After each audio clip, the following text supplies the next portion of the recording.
Hi, I'm Ken Cutbush. I'm a shoulder surgeon working in Brisbane. I'm going to talk to you today about the risks and potential complications of having surgery for your bicep tendon, a bicep tenodesis.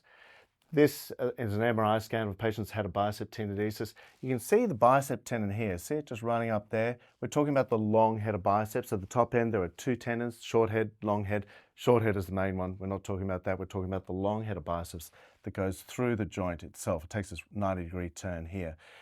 That's an axial cross section. This is the back of the shoulder, this is the front, this is the bicipital groove, that's the bicep tendon. And you can see the anchor here, which is anchoring the bicep tendon in the groove.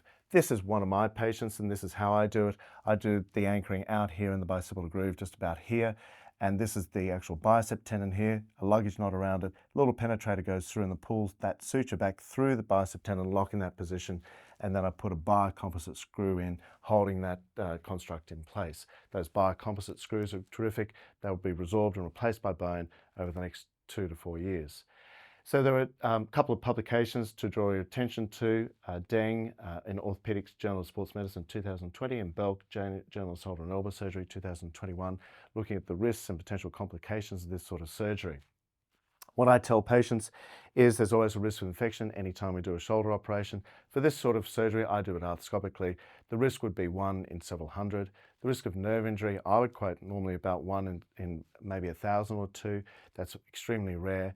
The biceps, of course, can rupture. If it does rupture the long head of biceps, you'll get a Popeye deformity. Popeye the Sailor Man, he had bilateral Popeye biceps from the long head rupturing. Short head was still intact, so that still works. And there's a general anesthetic to think of. Anytime you have an anesthetic, there's a risk from that. Most people are well aware of that. The other issue is whenever we're operating on a shoulder, there's the risk of frozen shoulder. The frozen shoulder will eventually go away, but it can be a bit miserable until it does. Let's look at some science behind this. So Deng et al., they looked at 18 papers, 476 patients in total. And what they were looking at was the difference between an arthroscopic bicep tenodesis, like the one I'm showing here, versus an open subpectoral tenodesis, so an open operation in the arm.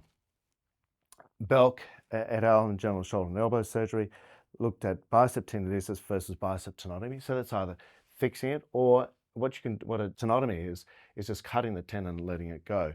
You will get a Popeye bicep deformity from that. And they looked at 5 level 1 studies, 236 patients all up. Complication rates they found, overall complication rate, they quoted about 9%, 9.1%, which seems high to me. Residual pain, there are patients that have residual aching pain in the arm. That ran about 5.7%. I think that's high as well. I think that's usually related in my mind, to the bicep tenodesis being put in a bit tight.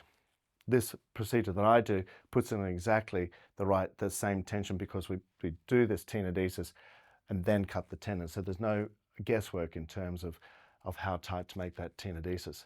Popeye deformity, well, if the repair or the tenodesis ruptures, you will detension that part of the biceps muscle and you'll get that typical Popeye deformity.